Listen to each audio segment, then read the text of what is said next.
Obrigado, Toledo. Ok. Boa tarde a todos. Vamos iniciar os julgamentos da sessão do dia 22 de setembro, das 14 horas. Na parte da manhã havia sustentação oral em todos os processos, e eram 39, e ficaram 2 sem julgamento, e nós faremos agora, no início, porque o patrono ficou esperando e não foi possível o julgamento. Então eu vou aguardá-lo a entrada na sala e vamos iniciar com o item 6768, que é da pauta da manhã de hoje. Posso fazer a convocação, presidente? Sim, sim. Ok, farei a convocação. Itens 68, 67 e 68 da pauta, doutor Cássio, seu processo será julgado agora. Por favor, verificar a mensagem privada no chat. Itens 67 e 68 da pauta, doutor Paulo, seu processo será julgado agora. Por favor, verificar a mensagem privada no chat. O patrono foi convocado, presidente. Obrigado. Os processos da minha relatoria, 67 e 68.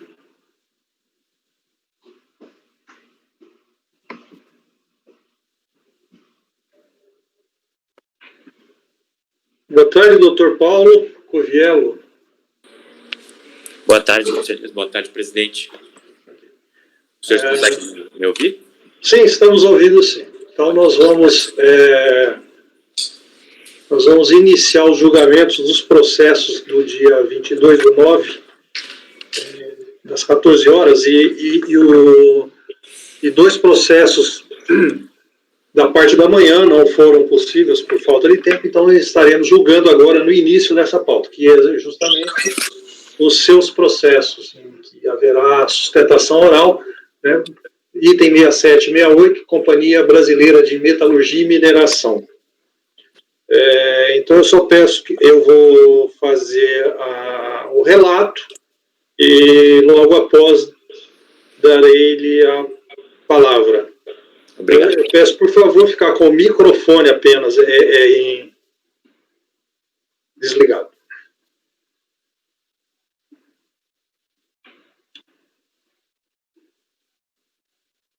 Então, é o item 67, final 2010-12. Vou começar por esse. Esse processo é um embargo de declaração que foi admitido parcialmente, apenas por causa de uma omissão, e ele foi submetido a julgamento, e na época houve a conversão do julgamento do embargo em diligência para que a unidade de origem tomasse alguma providência. Retornou com relatório, e aqui então eu estou enfrentando essa questão. Eu vou ler, então, apenas, iniciando ali no cabeçalho, depois eu já pulo logo na parte que está toda grafada em amarelo. Trata-se de embargo de declaração posto pela contribuinte em face do acórdão 3201-003-575 desta turma, na sessão de 20/3/2018, que deu provimento parcial ao recurso voluntário.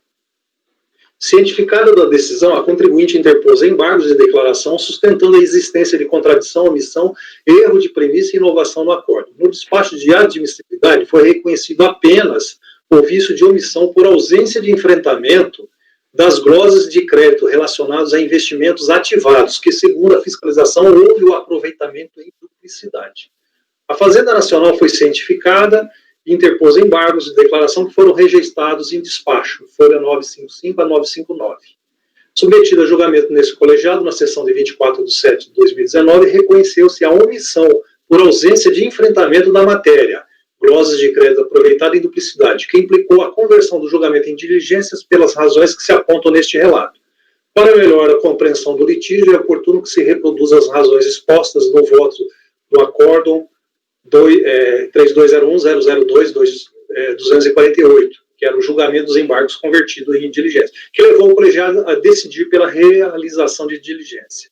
Passo agora, então, a ler a partir da parte grifada na folha 3. Embargada a decisão recorrida na matéria CBMM, aduz que o item 4, investimentos ativados, obras, máquinas, equipamentos e veículos, não fez qualquer ponderação sobre o assunto.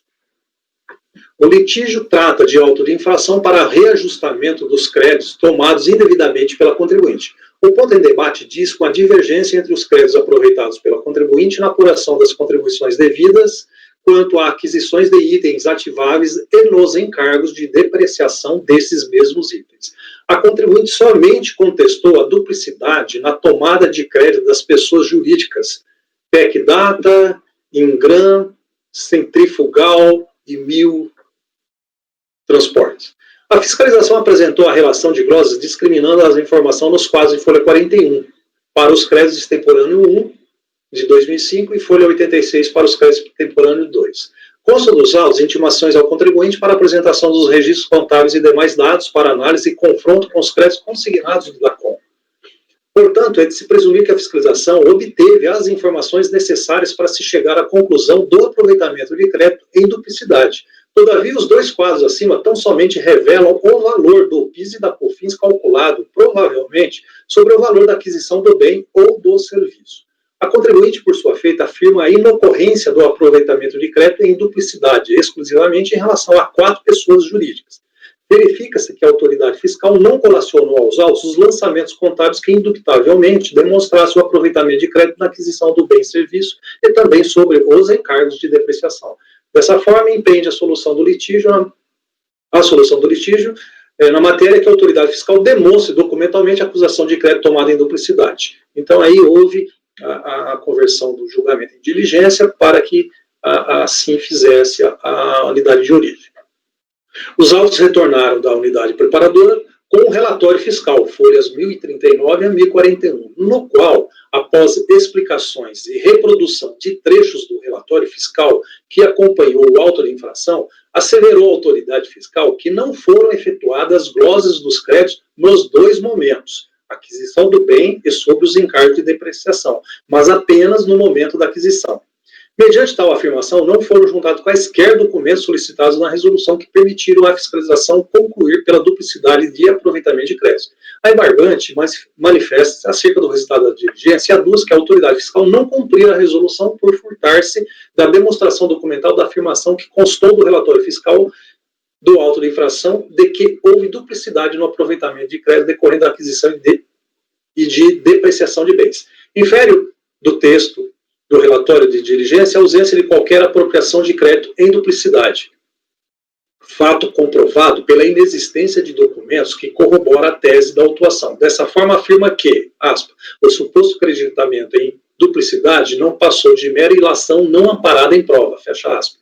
E essa premissa deve ser afastada na apreciação das glosas realizadas sobre a rubrica da duplicidade.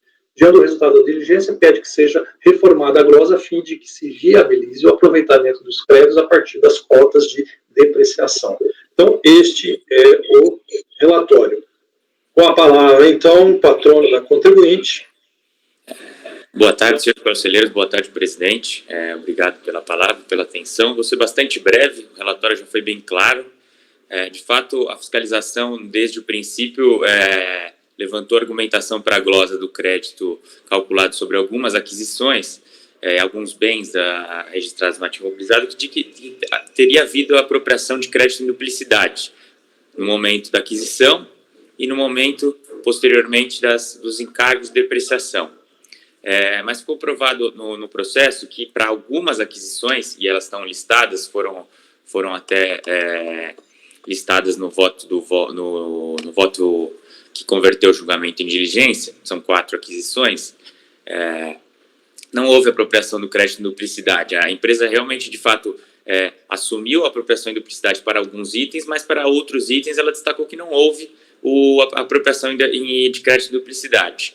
Esse tema não foi analisado no primeiro acórdão, houve como bem relatado, houve a conversão em julgamento, conversão do julgamento em diligência, e a fiscalização furtou-se de analisar e de cumprir a diligência, pois disse que era irrelevante o fato de ter sido apropriado crédito de duplicidade, que esse seria um argumento subsidiário. O argumento principal seria que a empresa só poderia ter tomado crédito sobre os encargos de depreciação e não no momento da aquisição. O fato é que a própria fiscalização admite que a empresa tinha direito ao crédito sobre os encargos de depreciação e também admite que não houve apropriação de crédito de duplicidade, apesar de ter sim alegado expressamente no relatório fiscal que havia a empresa tomado crédito de duplicidade. Então, afastada essa questão do eventual e possível crédito apropriado em duplicidade, fica nenhuma controvérsia jurídica, pois a própria fiscalização admitiu que o crédito era passível de apropriação sob os encargos de depreciação. Para isso, então, ela deveria ter feito uma glosa parcial e não uma glosa integral do crédito apropriado. Tendo em vista que, a partir do momento que ela glosou, que houve aquisição e ele tomou o crédito, se a recorrente não tinha, embargante agora, não tinha direito ao crédito naquele momento, ela tinha sim decorrente o direito ao crédito sobre os encargos de depreciação no decorrer do tempo. E é isso que, desde o princípio, a recorrente vem impugnando pelo reconhecimento nesses autos. Então, confiante que esse é o entendimento que vai ser adotado por essa turma, a recorrente só pede que os embargos sejam conhecidos, providos com efeitos stringentes, para que seja admitido o creditamento sobre os encargos de depreciação dos itens cuja a própria fiscalização não reconheceu e não conseguiu comprovar a apropriação de crédito de duplicidade. Agradeço aos senhores, fico aqui à disposição se for necessário algum esclarecimento. Obrigado, patrão. Ao voto. Não constou aqui, mas ele já foi admitido, né, atestando que foram cumpridas os requisitos de admissibilidade. Resta evidenciado que a contribuinte quer o aproveitamento extemporâneo dos encargos de depreciação de bens adquiridos para seu ativo e que são voltados para a utilização de suas atividades produtivas, pois que reconhece indevido creditamento na aquisição. O relatório de diligência foi categórico ao afirmar que no auto de infração não se glosou os encargos de depreciação. Pois bem, o litígio permanece com impasse. A contribuinte requer a manutenção de um crédito apropriado extemporaneamente, o qual a fiscalização alega que não glosou. A leitura atenta do relatório fiscal do auto de infração, folhas 22 e 36 a 41, não permite concluir que a fiscalização glosou duas rubricas, a saber, o custo da aquisição do bem e as despesas com encargo de depreciação. Somente se afirma que houve apuração em duplicidade e que os créditos apurados sobre os itens das contas, obras e máquinas e equipamentos foram glosados. Conta esta que, por sua denominação, refere-se ao bem ativado e não a uma conta de resultado, despesa onde haveriam os registros mensais dos encargos de depreciação. Portanto, uma primeira premissa se estabelece. Para o fisco, não houve glosa dos créditos com encargos de depreciação dos bens ativados. Na impugnação, foi instaurado litígio sobre a matéria ao contestar a afirmativa do aproveitamento em duplicidade. Contudo, a contribuinte ali afirmou que não procedia a alegação de que os créditos estariam também sendo aproveitados com base nas cotas de depreciação. Tem-se a segunda premissa, que contradiz a primeira. A contribuinte não teria se aproveitado do crédito com encargos de depreciação. Na diligência, objetivou-se que a fiscalização comprovasse documentalmente a apropriação de créditos na aquisição do ativo e de seus encargos de depreciação, ou seja, em duplicidade, nas duas rubricas. Coerentemente com o que fora relatado pela fiscalização, e inexistência de glosa nos dois momentos. Inexiste glosa nos dois momentos. Informa a autoridade fiscal que no auto de infração não se glosou os encargos de depreciação. Insiste a contribuinte que a premissa fiscal da duplicidade do aproveitamento dos créditos foi afastada e, portanto, deve ser apreciada a glosa de forma a viabilizar ou restabelecer o aproveitamento dos créditos a partir das cotas de depreciação. O procedimento fiscal que analisou os créditos extemporâneos do ano de 2005 e informados para aproveitamento em dezembro de 2006 tomou por base o DACOM final 086, folhas 14 e 15, em sua linha 22. Ajuste positivo de crédito, consolidando os valores das bases de cálculo para PIS, PASEP e COFINS vinculados às receitas de venda no mercado interno, tributadas e não tributadas, e no externo. O resultado da análise em relação aos bens com os créditos de aquisição glosados e em debate neste voto encontra-se na tabela de folhas 3641 do item 5, investimento ativado, do relatório do autoinflação. Os valores dos créditos informados no DACOM não permite distinguir a natureza dos créditos extemporâneos, ou seja, não se sabe quais os valores que se referem ao encargo de depreciação dos bens ativados, considerando que na soma inexistem créditos de aquisição. Nesse ponto, o julgamento não pode receber uma decisão de mérito, pois, conquanto se reconheça o direito ao aproveitamento extemporâneo dos créditos relacionados às despesas com depreciação, o que de fato este colegiado tem reconhecido, com base no parágrafo 4º dos artigos 3º das leis 10.637 e 10.833, falta o quantum desse crédito. Destarte, entendo que deve ser solicitada à contribuinte que demonstre a apuração dos créditos relativos a encargos de depreciação no ano de 2005 e aproveitados extemporaneamente em 12 de 2006, restrito aos bens adquiridos dos fornecedores. Os 4, né, que eu já mencionei. TEC, Ingrans, Centrifugal e Mil. E após, seja submetida à análise da fiscalização, para que os confirme com base na legislação que rege a matéria, por meio de relatório detalhado e conclusivo. Então, aqui se está se pedindo agora a confirmação, a demonstração desses créditos. Diante do exposto, voto para a conversão do presente julgamento em diligência para que a unidade de origem 1. Intime o contribuinte para que no prazo de 30 dias prorrogável demonstre a apuração dos créditos relativos aos encargos de depreciação do ano de 2005 e aproveitados extemporaneamente, restrito àquelas empresas. 2. Apresente, a critério da fiscalização, os elementos, documentos e os livros que embasarem a apuração. 2. Ultrapasse a questão do direito quanto à possibilidade de aproveitamento do crédito extemporâneo e elabore relatório detalhado e conclusivo acerca dos créditos pretendidos, verificando demais requisitos da legislação de regência. Dê ciência ao contribuinte para que, no prazo de 30 dias, apresente sua manifestação, se assim desejar. Então, esse é o voto propondo uma nova diligência, agora direcionada à unidade de origem, mas que se intime a contribuinte a estar demonstrando essa apuração desses créditos. Já a fiscalização diz que não glosou, e a contribuinte diz que existe, então que se demonstre agora essa é a intenção dessa nova diligência. Esse processo deu um pouquinho de trabalho, ele é antigo, é mineradora. Está ficando claro no voto, já antecipando, que é de se reconhecer esse direito, porém, especificamente, falta, em relação a essas 4 empresas, a demonstração. Elcio. Que imbróglio, hein? Pois é. É melhor nem mexer muito, acompanha o relator. Tá certo. Leonardo Andrade. Acompanho, presidente. Me parece que é uma diligência complementar à anterior, né? Vai esclarecer daí na totalidade. Na verdade, eu parti até de uma premissa falsa, equivocada, né? Equivocada de que a fiscalização, de fato, tinha glosado 2 rubricas. E eu aí pedi a demonstração, ela diz, eu não glosei, eu não tenho o que apresentar, porque eu não glosei 2 rubricas, eu glosei ela só glosou numa delas, né? E demonstra. Aí chega no DACOM, você vê que você tem ali a consolidação de valores, sem a demonstração. Então, para que se seja concedido o crédito, há de ser confirmado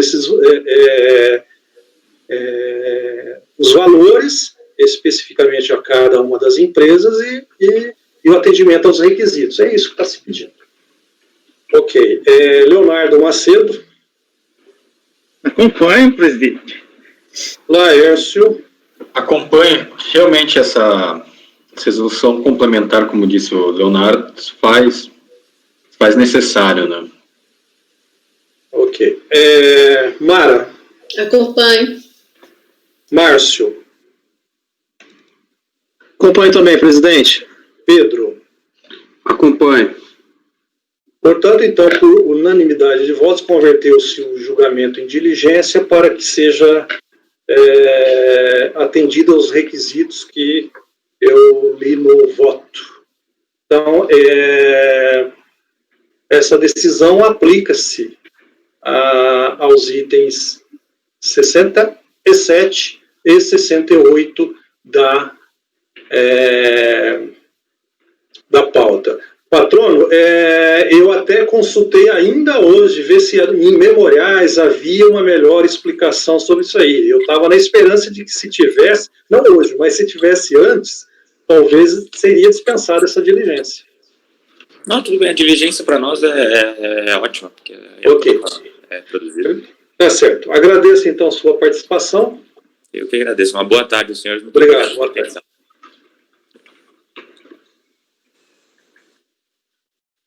Bom, então iniciaremos agora, de fato, os processos que estão pautados para a sessão das 14 horas do dia 22. Então vamos, como prioridade, aqueles que têm a sustentação oral. E o primeiro deles é justamente o 78, da Mara Cristina, Hospital Santa Lúcia, em que há, conforme já anunciado pela Janaína, o patrono e o perito, né? Por favor, Janaína, pode convocar, então, acredito que seja o Dr. Roberto Duque Estrada de Souza. Ok, presidente, farei a convocação. Já está na pasta dele, né? Dr. Roberto Duque, seu processo será julgado agora. Vamos verificar a mensagem privada no chat.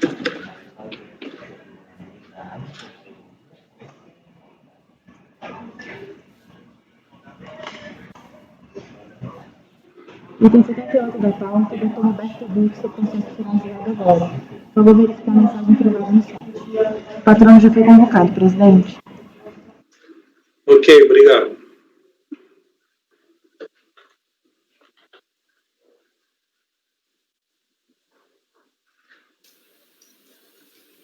É um processo de classificação de mercadoria. Quem gosta... Se não for têxtil, filamento, Não, é mais complicado. É mais complicado. Quem gosta, relata. Quem gosta enfrenta as classificações de químicos. Está faltando... Cadê o perito? Boa tarde, doutor Roberto. Boa tarde, presidente. Boa tarde. Saudade do CARF aqui, retomando aqui, né? Virtualmente. Vamos conforme dá. Ele entrou agora, o doutor Homero entrou, o perito, agradeço a oportunidade dele estar junto. Não sei se vai ser necessário, mas caso seja, eu gostaria até que os senhores ficassem inteiramente à vontade para fazer alguma pergunta, alguma questão. Talvez seja nesse ponto que algum esclarecimento quanto à identificação, né, identificação do produto ou não. Bom, então vamos iniciar o julgamento do item 78 da pauta, relatoria da doutora Mara Cifuentes, o Hospital Santa Lúcia. Estará fazendo sustentação oral o doutor Roberto Duque Estrada de Souza.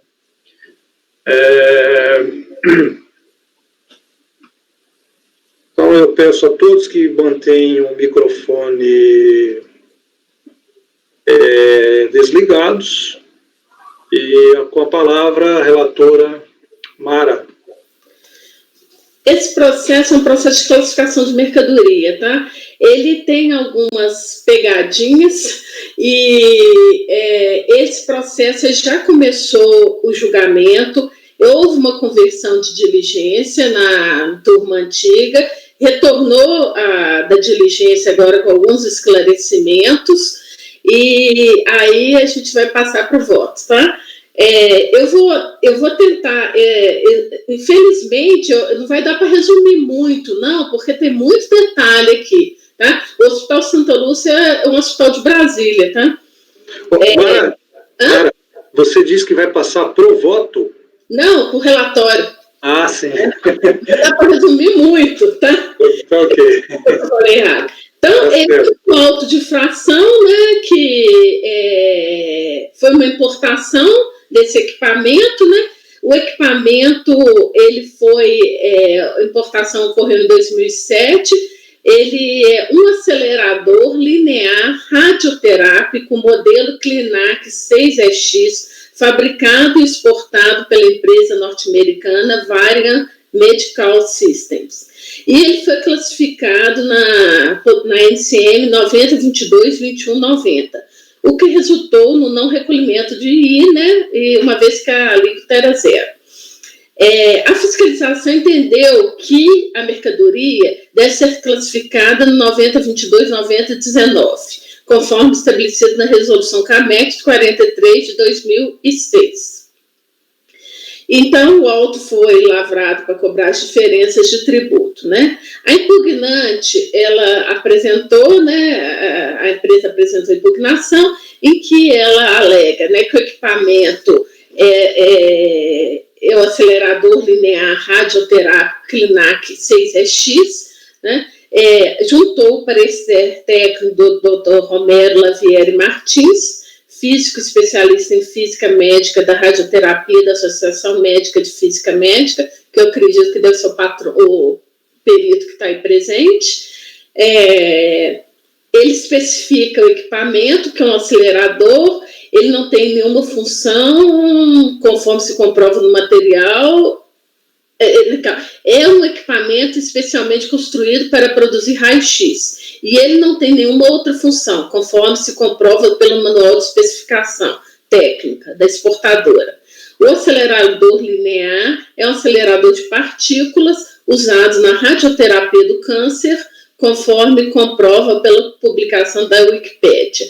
Ele é destinado à radioterapia e, conforme publicação da Wikipédia, ele é destinado, é um método capaz de destruir células tumorais empregando feixe de radiações ionizantes, conforme se comprova pela publicação do INCA, Instituto Nacional do Câncer. Ele tem o seu uso estabelecido pelo Regulamento Técnico de Funcionamento de Serviço de Radioterapia, que estabelece definições: acelerador linear clínico, equipamento emissor de raio-x, com ou sem emissão de elétrons, conforme a publicação da Anvisa. Ele é equipamento com finalidade médica que produz fótons com energia maior do que IMeV a partir da aceleração de elétrons por radiofrequência. Pode ocasionalmente produzir feixe de elétrons, conforme resolução da diretoria colegiada RDC da Anvisa. Tem um laudo técnico da alfândega do Porto de Suape. A Varian Medical System, a empresa norte-americana exportadora, denomina ele acelerador linear, efetuou a venda de equipamento idêntico ao CEOC, Centro de Oncologia de Caruaru, em Pernambuco.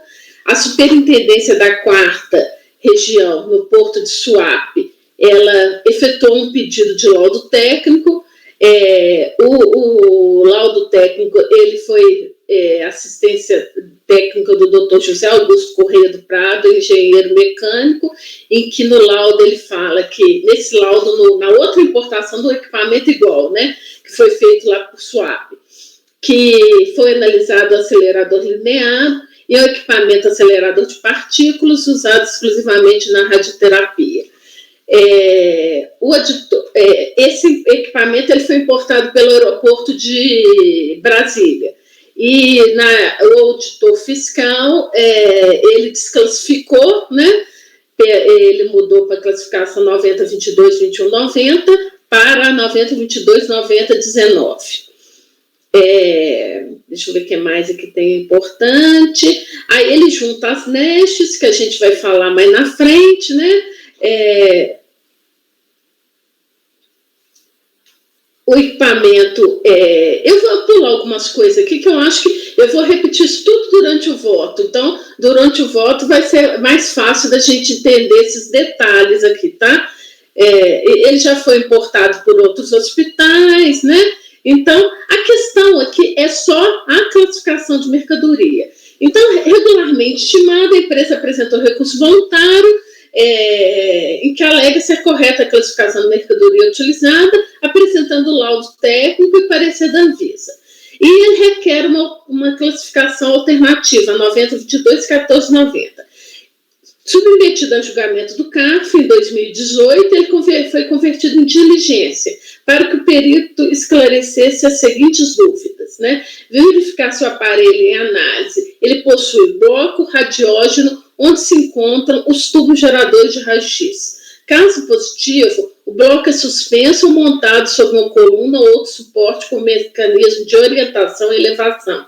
Caso positivo, o bloco recebe alimentação externa. Caso positivo, o aparelho possui um conjunto de transformadores, inversores, retificadores para adequar a energia recebida externamente para a voltagem adequada para o funcionamento do bloco radiógeno. Em 22/5/19, foi efetuado despacho do CARF, porque foi feita diligência, ele foi convertido em diligência e foi para a unidade. Aí a unidade devolveu o processo para o CARF e sem fazer diligência. Aí o que foi? A gente teve que devolver de novo o processo para a unidade, já que foi dada a ciência da empresa da resolução, mas não foi tomada nenhuma providência em relação à perícia determinada pelo CARF. Aí, cumprida a diligência, foi designado pela Receita o perito ad hoc, professor José Antônio Coamani Coaquira, vinculado ao Instituto de Física da Universidade de Brasília, e por parte da recorrente foram indicados a senhora Cátia e o senhor Luciano Coelho de Freitas, para acompanhar os trabalhos da perícia. Posteriormente, a recorrente indicou o Dr. Romero Lavieri como perito assistente. Na ocasião, a recorrente apresentou quesitos suplementares a serem esclarecidos no laudo técnico. Aí, os quesitos que ela apresentou, eu reproduzo aí. Em 6/11/2019, o perito designado pela Receita apresentou laudo com as respostas, aí eu reproduzo as respostas do perito, tem algumas imagens que ele junta, tá?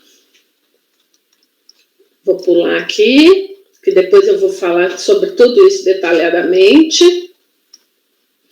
Em as folhas 509 e seguintes, consta informação da recorrente a respeito do resultado da perícia, que aí, após ter sido realizada a perícia pela Receita, a recorrente vem ao processo trazendo respostas da perícia. Aí eu também, depois eu já vou contrapor isso, e esse é o relatório, tá?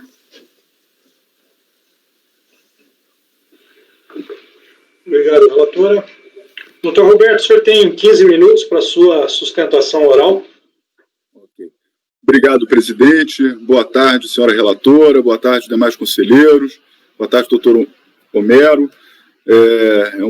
Agradeço a oportunidade e fico muito contente de a gente voltar aos trabalhos aqui do CARF. Aqui o caso, me parece, da excelentíssima relatora, uma questão eminentemente técnica, não é? E uma questão eminentemente técnica que me parece ter sido solucionada com o parecer, com a perícia, perdão, do perito da Receita Federal, indicado ad hoc pela Receita Federal, que deixou categoricamente considerado no processo que a classificação correta não é nem a apresentada pelo contribuinte originariamente, que era a posição que nós estamos falando aqui, é uma posição 90-22, e o contribuinte entendeu que ela seria na subposição 21, 90-22-21, a Receita entendeu no desembaraço que seria 90-22-90, portanto, uma classificação residual de outros, e todas as perícias apresentadas no processo constatam e comprovam que existe uma posição onde esse equipamento é cabível, que é a posição 90-22-14-90. Né? Nós estamos falando aqui de um aparelho de raio-x, não há dúvidas que se trata de um aparelho de raio-x, né? É um aparelho de raio-x destinado à radioterapia e para a eliminação de tumores malignos para tratamento oncológico, portanto. Né? A questão tributária que se insere é que na classificação proposta pela Receita eu teria uma alíquota de imposto de importação de 14%, ao passo em que, no caso da classificação apresentada pelo contribuinte e na classificação afirmada pela perícia, não haveria incidência do imposto de importação e apenas do IPI de 5%, que foi o efetivamente pago pelo contribuinte. Portanto, a classificação reputada correta pelos órgãos técnicos corresponde rigorosamente ao mesmo recolhimento de tributos que o contribuinte fez na sua classificação considerada equivocada pela Receita e que o contribuinte admite. Portanto, diante dessas perícias técnicas, todos não vamos contra a racionalidade técnica, né, científica, acadêmica, e, portanto, a classificação correta que deve prevalecer é a 9022-1490. O que eu chamo a atenção dos senhores é que todas as perguntas que foram feitas na diligência foram respondidas positivamente na perícia. Portanto, um dos requisitos essenciais para essa classificação é: tem bloco radiógeno onde se encontram os tubos geradores de raio-x? Sim, essa pergunta está respondida afirmativamente nos quesitos 1, 5, 7, 8 e 9. Possui mecanismo de orientação ou elevação? Sim, está respondido nos quesitos 2, 10 e 11. Possui transformadores, retificadores e outros componentes eletrônicos? Está respondido nos quesitos 4, 14 e 15. Faz uso de rede geral de alimentação? Está respondido nos quesitos 3, 12 e 13. Portanto, tendo prevalecido na perícia, em todos os laudos técnicos, essa classificação como correta, entende o recorrente que não há outra possibilidade que não essa classificação. E essa posição da recorrente é a posição da Receita Federal, também em fiscalizações mais recentes. Tem um caso, eu trouxe em memoriais, trouxe a relatora, juntei o processo, o caso da empresa ESHO, Empresa de Serviços Hospitalares, que fez a mesma importação, o mesmo equipamento, só mudou o fabricante, nesse caso é a marca Electra. Ela tinha colocado na classificação, tal como originariamente equivocada, aquela classificação do contribuinte nesse caso concreto, e a Receita disse que é a 9022-1490. Portanto, na sua reclassificação aduaneira já se está usando para esse equipamento, que é rigorosamente o mesmo, a 9022-1490. Então, entende o contribuinte que não há como recusar a verdade técnica, né? E, portanto, a classificação que deve prevalecer é a apontada pelo parecer do perito ad hoc da Receita Federal. Senhor presidente, algumas outras breves considerações sobre a questão da imposição de penalidade, porque aqui é a questão da penalidade pelo equívoco no enquadramento. Eu sou conhecedor que há uma súmula falando que é possível essa cobrança, ainda que o contribuinte e a Receita tenham errado, os dois tenham errado. Acho que essa posição, no caso concreto, não tendo havido qualquer prejuízo ao erário pela classificação adotada pelo contribuinte e a proposta pela Receita na perícia, que seja possível essa penalização. E eu gostaria só de passar a palavra ao doutor Homero para tecer brevíssimas considerações sobre essa classificação técnica, se os senhores me permitem. Obrigado. Doutor Homero. Boa tarde. Eu sou físico, graduado em física, especializado em física médica da radioterapia, e não entendo muito da parte jurídica, mas entendo da parte técnica, não? A classificação 9022 parece muito clara. 9022, não tem como sair dela, está escrito aparelho de radioterapia. O próximo dígito, o próximo número, existem 4 possibilidades: 1, 9022-1, 9022-2, 3 ou 9. O 9, pelo que eu entendo, é assim: não consegui pôr nem no 1, nem no 2, nem no 3. Bom, então vai no 9, que é outros. Bom, vamos ver se a gente encaixa no 1, no 2 ou no 3. No 3, nem me lembro o que é, porque é uma coisa completamente fora. No 2, existe clara determinação de que tem que ser emissor alfa, beta ou gama. Um acelerador linear não emite esse tipo de radiação. Portanto, no 2 não cabe.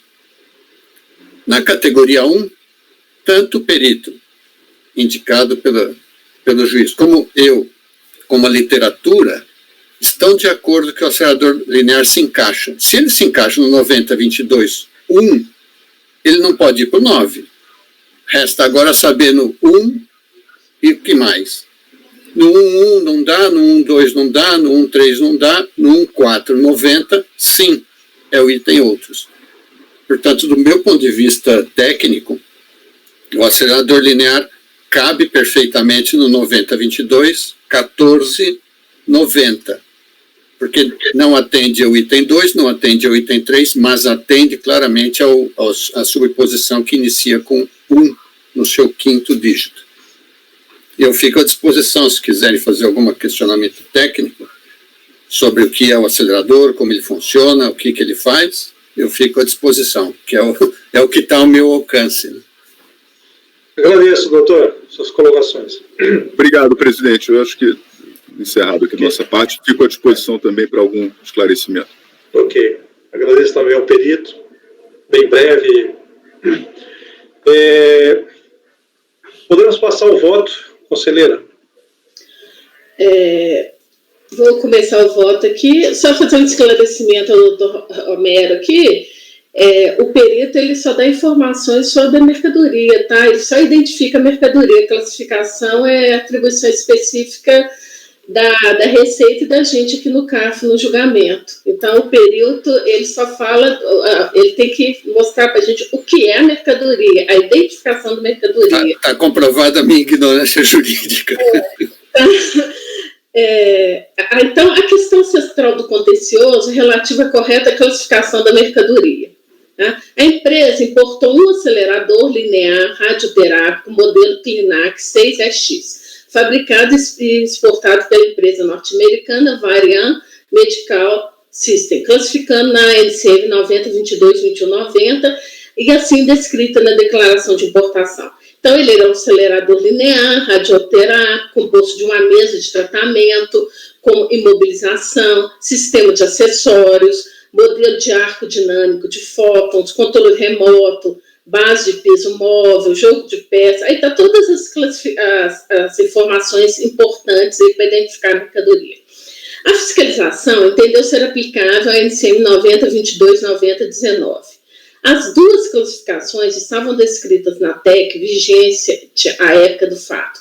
9022, não existe controvérsia a respeito da posição, né, que são aparelhos de raio-x e aparelhos que utilizem radiações alfa, beta ou gama, mesmo para os médicos, cirúrgico, odontológico ou veterinários, incluídos os aparelhos de radiofotografia ou radioterapia, os tubos de raio-x e outros dispositivos geradores de raio-x, os geradores de tensão, as mesas de comando, as telas de visualização, as mesas, poltronas e suportes semelhantes para exame ou tratamento. Tá? No 9022.1, eu tenho aparelhos de raio-x, mesmo para usos médicos, cirúrgico, odontológico ou veterinário, incluídos os aparelhos de radiofotografia ou radioterapia. Aí eu tenho os desdobramentos, né? E o 9022.2, que são aparelhos que utilizem radiação alfa, beta ou gama, mesmo para usos médicos, cirúrgico, odontológico, veterinário, incluídos os aparelhos de radiofotografia ou de radioterapia. Aí eu vou poupá-los aí dessa leitura de todos, né? Eu faço uma parte aí que eu explico sobre o sistema harmonizado de classificação de mercadoria, que eu também vou pular, porque isso já é do conhecimento de todos, né? O fato de ser uma nomenclatura internacional, né? O sistema harmonizado, que o Brasil aderiu isso e que a gente usa tanto para tributos internos quanto para IPI, para importações, né? Após essas digressões, aí a gente vê que não existe dúvidas de que a posição é 9022, que tanto o contribuinte quanto a fiscalização utilizaram 9022. Definida a posição e utilizando as regras gerais de interpretação do sistema harmonizado, devemos partir para a definição da subposição. Estamos diante de duas subposições possíveis. A 9022.2, aparelhos que utilizem radiações alfa, beta ou gama, mesmo para uso médico, cirúrgico, odontológico ou veterinário, incluídos os aparelhos de radiofotografia ou radioterapia, e 90-22-90, outros, incluídos partes e acessórios. Para o correto enquadramento da mercadoria, devemos verificar primeiro se estamos diante de um aparelho que utilize radiações alfa, beta ou gama, e se estamos diante de outro tipo de aparelho, ou mesmo se estamos diante de aparelho de raio-x, já que a subposição, ela me fala aparelho que utilize radiações alfa, beta ou gama, mesmo para usos médicos, cirúrgico, odontológico ou veterinário, incluídos os aparelhos de radiofotografia ou radioterapia. Então, nosso primeiro passo para ver se ele poderia se enquadrar, né, nessa subposição seria ver se esse aparelho ele utiliza radiações alfa, beta ou gama, né? Ou se seria um aparelho de raio-x. Podemos buscar auxílio nas notas explicativas do sistema harmonizado. Eu também vou pular essa parte aí sobre a utilização das notas explicativas do sistema harmonizado, que são do conhecimento de todos. Então, nas notas, eu tenho lá que a nota da posição 90-22, né, vigente à época, ela me falava que os aparelhos de raio-x, o elemento fundamental desses aparelhos é o bloco radiógeno, onde se encontram os tubos geradores de raio-x. Esse bloco, geralmente suspenso ou montado sobre uma coluna ou outro suporte como mecanismo de orientação e de elevação, equipado com dispositivo especial de alimentação que consiste no conjunto de transformadores, retificadores, os quais, captando a energia de uma fonte qualquer, geralmente da rede geral, levam a corrente à voltagem apropriada. Eu também, dentro dos aparelhos de raio-x, eu tenho a nota sobre os aparelhos que utilizam as radiações alfa, beta ou gama. As radiações alfa, beta ou gama provém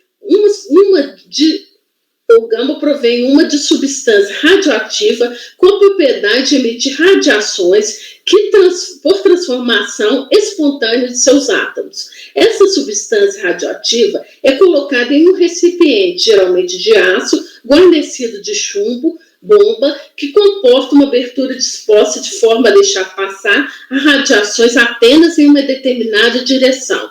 As radiações gama são suscetíveis de usos muito semelhantes ao de raio-x. Conforme as radiações que utilizam e o uso a que se destinem, pode citar especialmente os aparelhos de terapia em que a fonte radioativa consiste em uma carga, quer de rádio, quer de radiocobalto ou de outro tipo de isótopo, gama-terapia.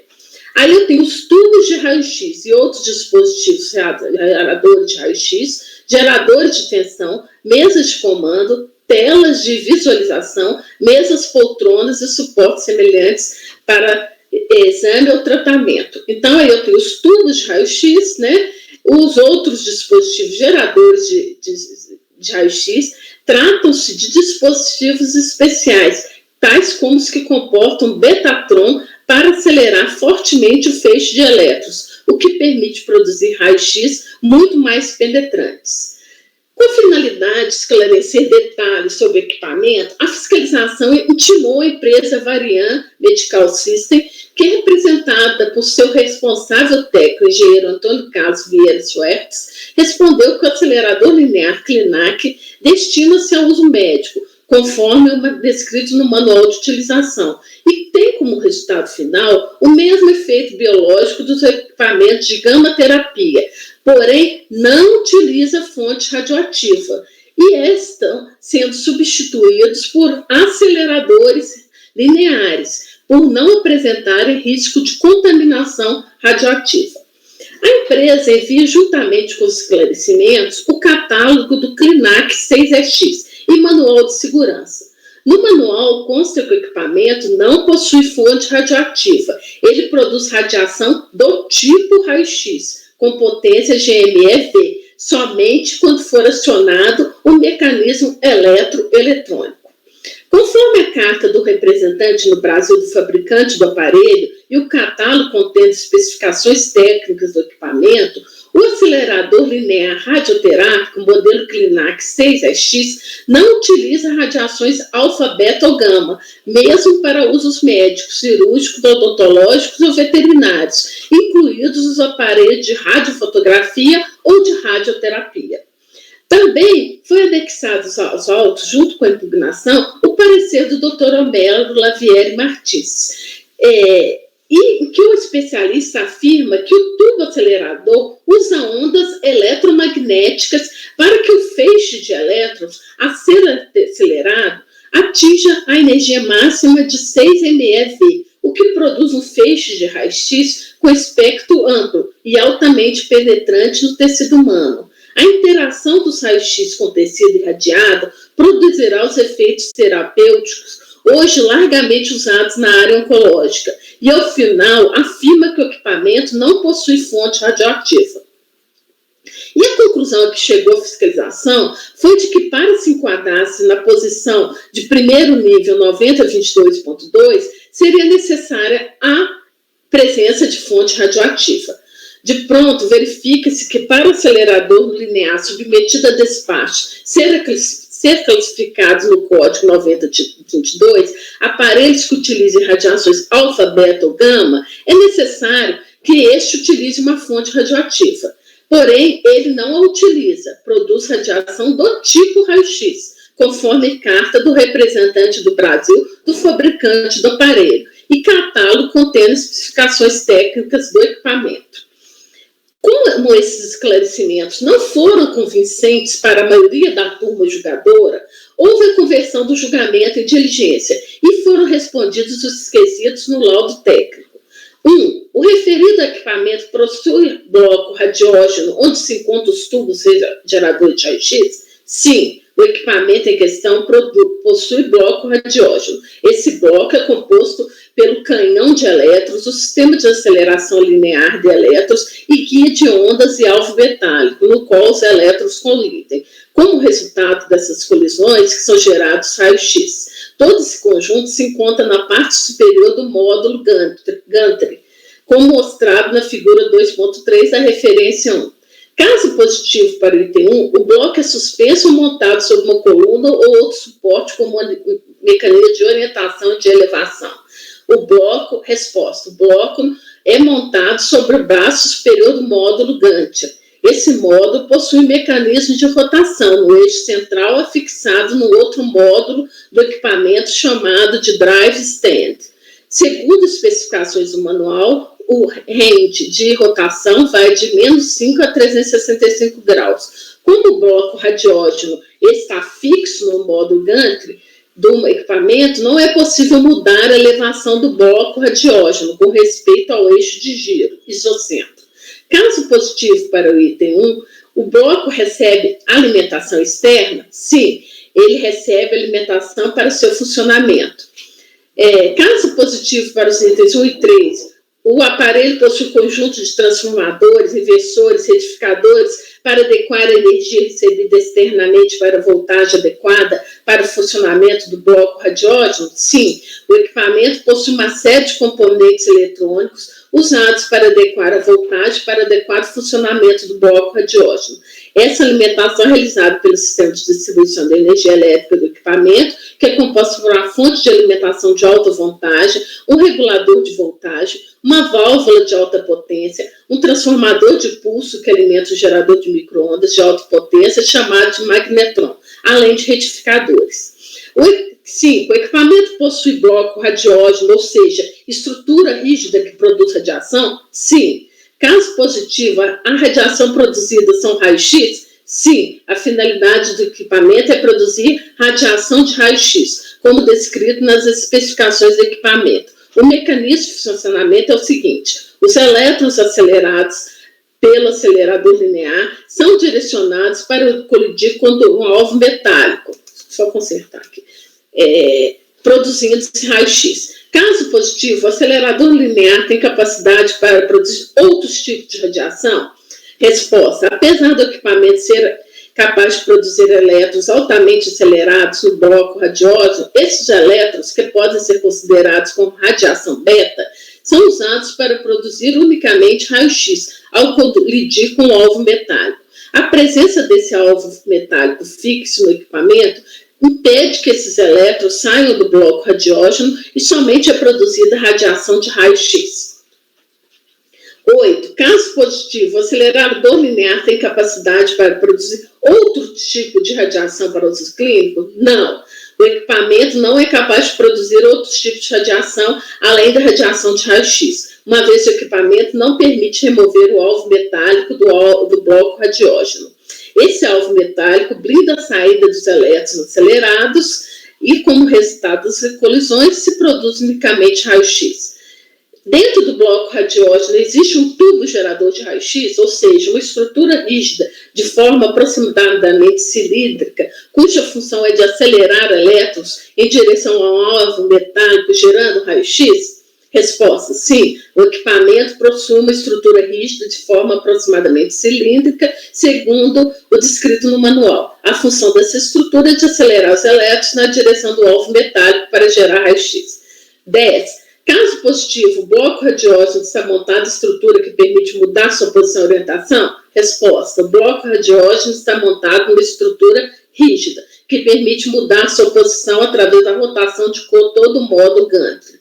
A orientação do bloco vai depender do ângulo de rotação do módulo, mas a saída do feixe de raio-x que passa pelo colimador sempre estará orientado para o centro de giro, chamado de isocentro.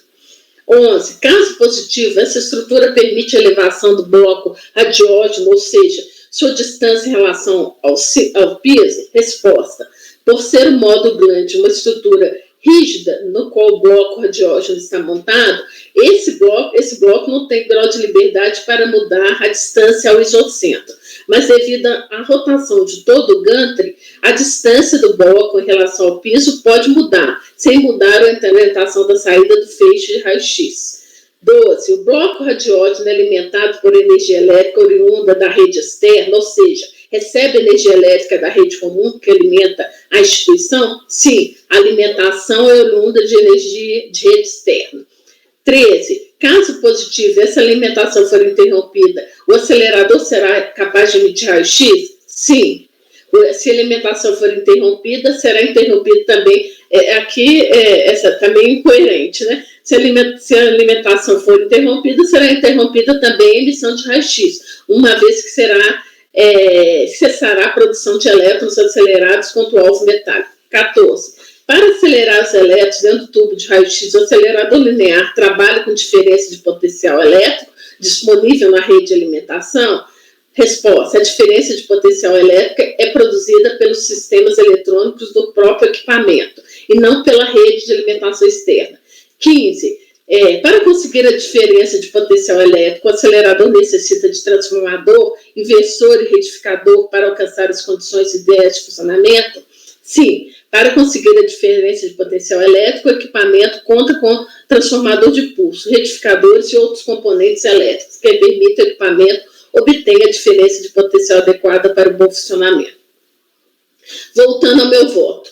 O laudo técnico foi confirmado pelo perito assistente indicado pela recorrente, somente fazendo uma observação quanto ao item 13, para a qual a resposta correta seria não, para prevalecer a clareza da argumentação. Foi a observação que eu fiz. O que merece ser considerado, já que parece ter havido confusão entre a resposta e a explicação logo a seguir, fazendo mais sentido para a explicação fornecida que a resposta de não.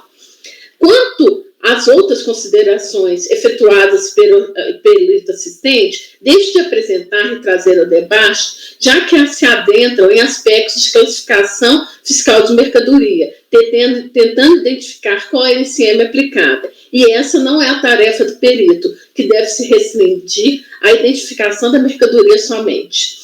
Como já esclarecido, a empresa Varian foi intimada a prestar esclarecimentos sobre o equipamento, e seu responsável técnico, no caso, respondeu que o acelerador não utiliza fonte radioativa. No catálogo CLINAC, manual de segurança enviado pela fornecedora, consta que ele não possui fonte radioativa e produz radiação do tipo raio-x, com potência GMEV, somente quando for acionado o mecanismo eletroeletrônico.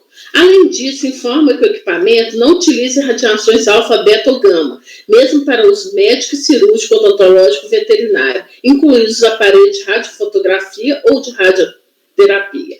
O parecer inicial do Dr. Clavieri Martins, porque tem 2 pareceres, o primeiro e esse segundo que foi anexado com a diligência, que foi nomeado perito assistente, afirma que o tubo acelerador usa ondas eletromagnéticas para que o feixe de elétrons acelerado atinja a energia máxima de 6 MeV, o que produz um feixe de raio-x com espectro amplo e altamente penetrante no tecido humano. E, ao final, afirma que o equipamento não possui fonte radioativa.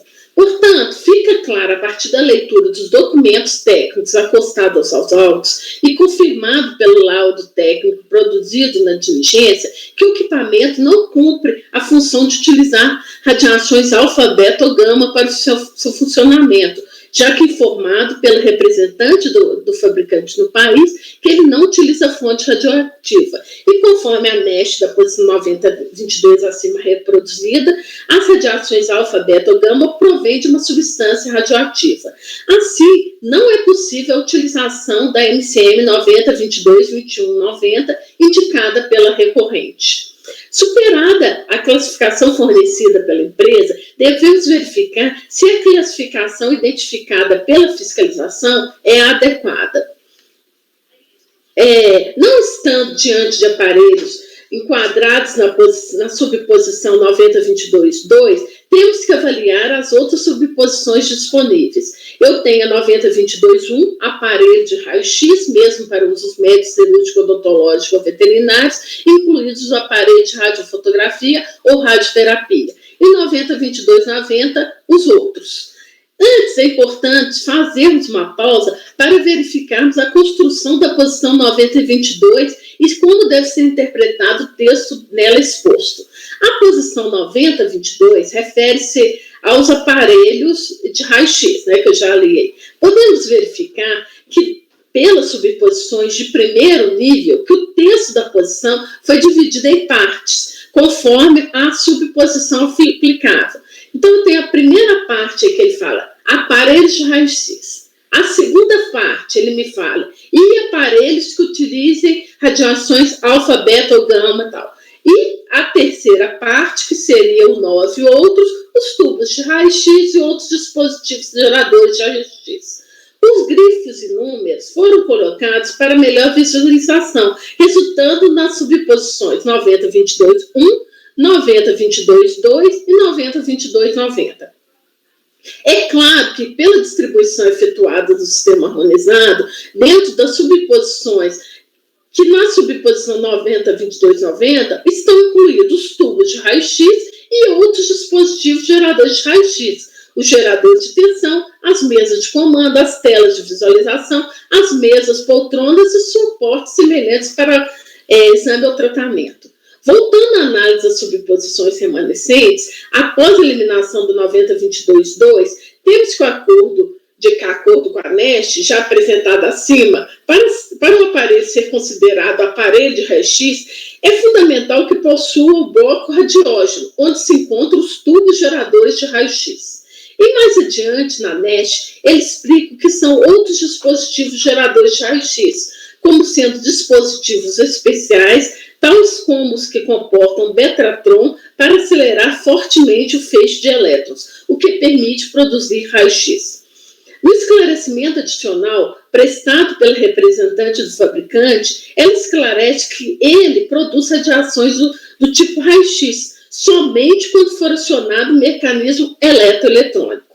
No parecer técnico do Dr. Homero, inicialmente consta a seguinte informação: o acelerador linear, importado pela requerente, é um acelerador de partículas, equipamento com funcionalidade médica que produz fótons com energia maior que 1 MeV a partir da aceleração de elétrons por radiofrequência. A empresa apresenta também, junto à sua impugnação, laudo técnico solicitado pela alfândega de Suape, em que o engenheiro mecânico Dr. José Augusto assim respondeu aos quesitos formulados. Esse acelerador tem uma fonte de alimentação trifásica de alta tensão como gerador de elétrons. Esses atravessam tubos de vidros polarizados em ambiente de vácuo e ficam sob efeito de poderosos campos elétricos que promovem um aumento gradativo da aceleração e energia.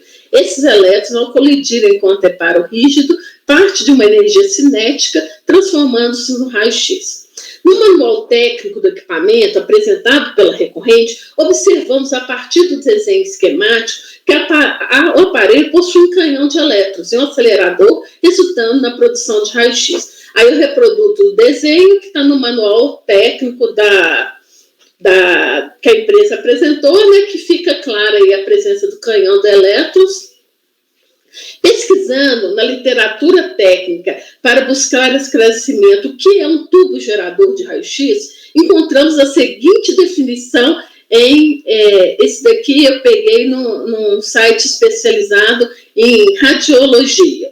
Os tubos de raio-x consistem de 2 elétrons metálicos, o cátodo e o ânodo, contidos dentro de um encapsulamento de vidro a vácuo.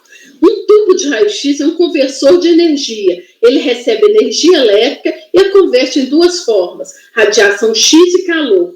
Os tubos de raio-x são construídos visando a maior produção de raio-x e a dissipação do calor de forma tão rápida quanto possível.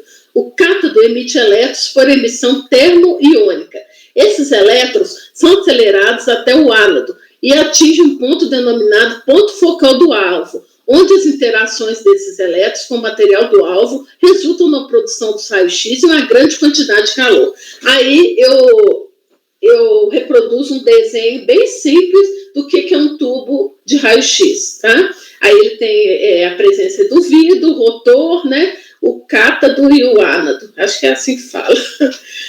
O laudo técnico produzido na diligência é respondido que o equipamento possui bloco radiógeno, onde se encontram os tubos geradores de raio-x. Esse bloco radiógeno é composto pelo conjunto canhão de elétrons, o sistema de aceleração linear de elétrons e guia de ondas e alvo metálico nos quais os elétrons colidem. Como resultado dessas colisões, que são gerados raios-x, todo esse conjunto se encontra na parte superior do módulo Ganter, como mostrado na figura 2.3, a referência 1. No item 5, responde afirmativamente que o equipamento possui bloco radiógeno, ou seja, estrutura rígida que produz radiação, e a radiação produzida são raios-x, já que a finalidade do equipamento é produzir radiação de raio-x, como é descrito nas especificações do equipamento. O mecanismo de funcionamento é o seguinte: os elétrons acelerados pelo acelerador linear são direcionados para colidir com um alvo metálico, produzindo raio-x. Quando questionado se o acelerador linear teria capacidade de produzir outros tipos de radiação, respondeu que, apesar do equipamento ser capaz de produzir elétrons altamente acelerados no modo bloco radiógeno, esses elétrons, que podem ser considerados como radiação beta, são usados para produzir unicamente raio-x, ao colidir com o alvo metálico. A presença desse alvo metálico fixo no equipamento impede que esses elétrons saiam do bloco radiógeno e somente é produzida radiação de raio-x. E o equipamento não tem capacidade de produzir outros tipos de radiação para uso clínico, uma vez que o equipamento não permite remover o alvo metálico do bloco radiógeno. O mais esclarecedor consta na resposta ao item 9, sobre a existência dentro do bloco radiógeno de um tubo gerador de raio-x, ou seja, uma estrutura rígida em forma aproximadamente cilíndrica, cuja função é a de acelerar elétrons em direção ao alvo metálico, gerando raio-x. A resposta foi afirmativa, sendo que o equipamento possui uma estrutura rígida de forma aproximadamente cilíndrica, segundo descrito no manual. A função dessa estrutura acelerador linear é de acelerar os elétrons na direção do alvo metálico para gerar raio-x. Sendo assim, é possível confirmar o atendimento à parte inicial da NESH, onde está descrito que os aparelhos de raio-x devem ter como elemento fundamental um bloco radiógeno, onde se encontram os tubos geradores de raio-x. Também na NESH consta que esse bloco geralmente suspenso ou montado sobre uma coluna ou outro suporte como mecanismo de orientação e de elevação, equipado com um dispositivo especial de alimentação, que consiste num conjunto de transformadores, retificadores, os quais, captando a energia de uma fonte qualquer, geralmente da rede geral, levam a corrente à voltagem apropriada, o que precisa ser verificado se foi identificado no laudo técnico. No item 2 do laudo técnico, é informado que o bloco é montado sobre o braço superior do módulo gantry. Esse módulo gantry possui um mecanismo de rotação no eixo central fixado num outro módulo de equipamento chamado drive stand. Segundo as especificações do manual, o range de rotação vai de menos 5 a 365. Como o bloco radiógeno está fixo no módulo gantry do equipamento, não é possível mudar a elevação do bloco radiógeno com respeito ao eixo de giro isocentro. No item 3, é esclarecido que o bloco recebe alimentação externa para seu funcionamento. E no item 4, que ele possui uma série de componentes eletrônicos usados para adequar a voltagem para adequado funcionamento do bloco radiógeno. Essa alimentação é realizada pelo sistema de distribuição de energia elétrica do equipamento, que é composta por uma fonte de alimentação de alta voltagem, um regulador de voltagem, uma válvula de alta potência chamada Tiratron, um transformador de pulso que alimenta o gerador de micro-ondas de alta potência, chamado de magnetron, além de retificadores. As mesmas respostas são confirmadas em outros itens do laudo técnico. Podemos concluir, a partir de todos os laudos, manuais e explicações, que o aparelho importado possui um bloco radiógeno onde se encontram os tubos geradores de raio-x. Está de acordo com o que foi definido na ANEST para os aparelhos de raio-x. Também não é demais recordar que o aparelho é descrito pelo fabricante como um acelerador de partículas, que são descritos como equipamentos que fornecem energia a feixes de partículas subatômicas eletricamente carregadas. Assim, o equipamento pode ser enquadrado na subposição de primeiro nível 9022-1, aparelho de raio-x. Logo, está descartada a subposição 9022-90, outros, já que, segundo as regras gerais de interpretação, a posição específica deve prevalecer sobre a genérica RGI 3A e RGI 6. Poderíamos parar nossa análise aqui, já que foi demonstrado que tanto a classificação proposta pela empresa quanto a classificação efetuada pela fiscalização estão equivocadas. Entretanto, prosseguimos nossa análise para dar segurança da identificação da classificação e demonstração de que só é possível uma classificação fiscal para mercadoria. Na subposição de primeiro nível 9022-1, é possível desdobramento em duas posições de segundo nível, 9022-14 e 9022-19. 9022-14, outros para os médicos, cirúrgicos ou veterinário, e 9022-19 para outros usos. Já foi dito que o equipamento, de acordo com as especificações constantes da documentação técnica, é utilizado na área médica, o que permite o enquadramento na 9022-14. Dentro das posições 9022-14, temos desdobramento em 9022-14-1 e 9022-14-90, ou seja, de diagnóstico ou outros. Necessário verificar se o equipamento é para diagnóstico ou para outros usos. A empresa informa que é um equipamento especialmente construído para produzir raio-x, sendo um acelerador de partículas utilizado na radioterapia do câncer, e também tem finalidade médica para produzir fótons com energia maior que MeV, a partir da aceleração de elétrons por radiofrequência. E a fiscalização afirma ter ficado comprovado pela documentação apostada aos autos e analisada que o acelerador Clinac 6EX é um equipamento acelerador de partículas, usado exclusivamente para radioterapia. Portanto, podemos concluir que não é um equipamento de diagnóstico, já que o diagnóstico é um processo analítico de que vale ao especialista para o exame de uma doença ou de um quadro clínico, para chegar-se a uma conclusão, sendo mais propício para identificação como equipamento para tratamento. Assim é que a NCM 9022-1490 é adequada para o equipamento, pela aplicação das regras RGI 3A e RGI 6 do sistema harmonizado. Quanto à multa aplicada por erro na classificação da mercadoria, não merece grandes comentários, já que o assunto já foi pacificado no CAF com a edição da súmula 161, a qual reproduz aí. Por todo exposto, voto por conhecer o recurso voluntário e no mérito dar parcial provimento. É o meu voto. Obrigado, Mara. Uma aula de biologia, medicina, física nuclear e classificação. É bem complicado, porque são muitos detalhes que você tem que estudar a fundo para poder chegar. Por isso que o CARF é o CARF, né, presidente, conselheira?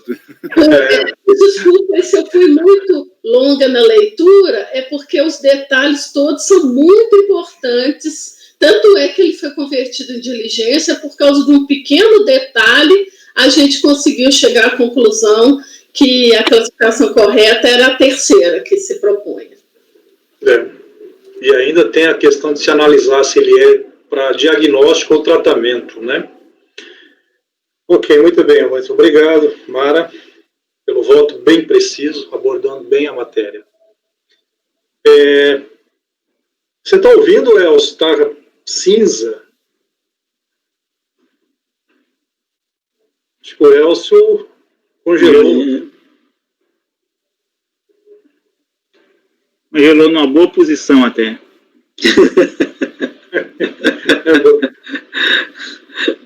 Vou ter que expulsar.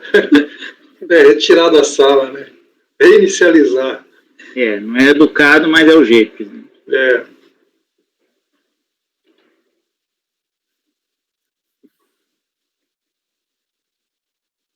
Pedro, informa ele lá que ele foi retirado para ele reinicializar, para ele retornar. Estou informando aqui.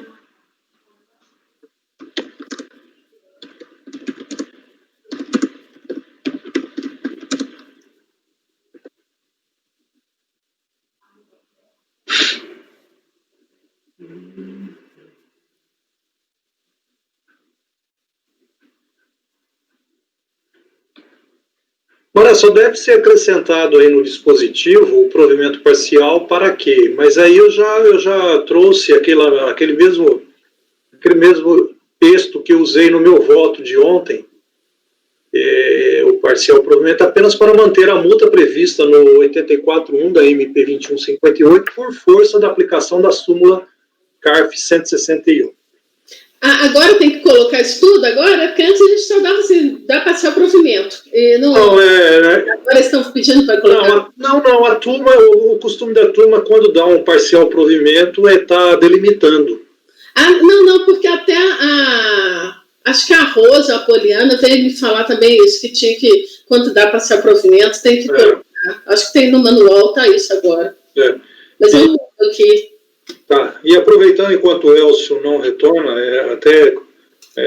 esclarecendo, doutor Roberto, a turma antes da súmula, dessa súmula 161, quando, diante dessa situação de afastar a classificação de fisco e também do contribuinte, exonerava todas as exigências. Então, não só os tributos, como multa também. E agora, é uma pena essa súmula, né, presidente? Por vinculação à súmula, somos obrigados a aplicá-la. É uma pena, porque realmente... E era unanimidade. Era unanimidade. Se eu julgasse antes esse processo, né, antes da súmula... Eu não sei a Mara, né? A Mara como votava essa matéria. Bom, mas ficaria vencida, né, presidente? Ficaria vencida. O doutor Homero está voltando aí.